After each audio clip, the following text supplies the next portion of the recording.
यो चाहिँ अस्ति मलाई इम्माले र आमाले राखिदिनु भएको सेला। म चाहिँ दसैँ मान्दिनँ, तर पनि आमाहरूले चाहिँ भन्नुहुन्छ नि त, सबै बेला बेला आइज भनेर।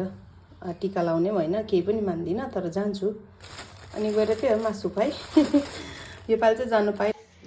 आज फेरि यो भैँसीको मासुको सेला र सिमीको झोल पकाउँछु।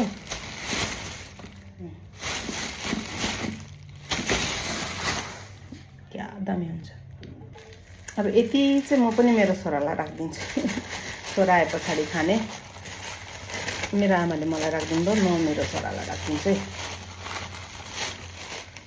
आलो मासु त खाइहाल्छ कि उसले, आएर पाइहाल्छ। सेला बनाउनु टाइम लाग्छ नि त, बिचराले खानु पाउँदैन। त्यही कारणले यो चाहिँ कात्तिके बोडी। कात्तिके बोडी र सेलाको कम्बिनेसन चाहिँ वाउ, दामी हुन्छ नि त।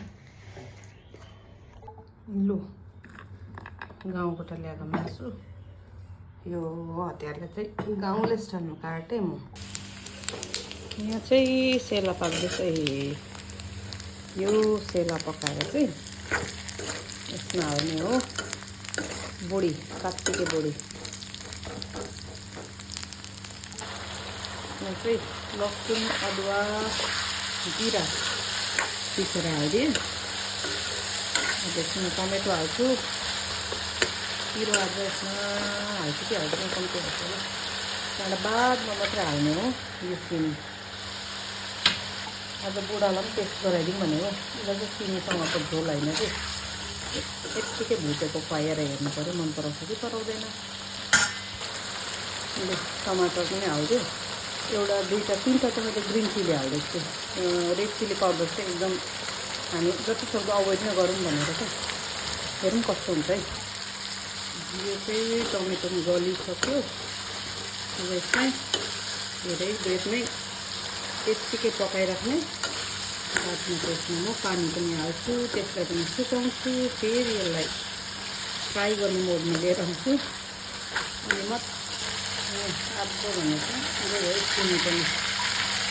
ल, यहाँ यस्तो गर्दाखेरि चाहिँ नि बोल्दा जसले बोलेन भने यो छोटो परेको आवाजै मात्र आउँछ। मासु चाहिँ कता कता बसेपछि नै एउटा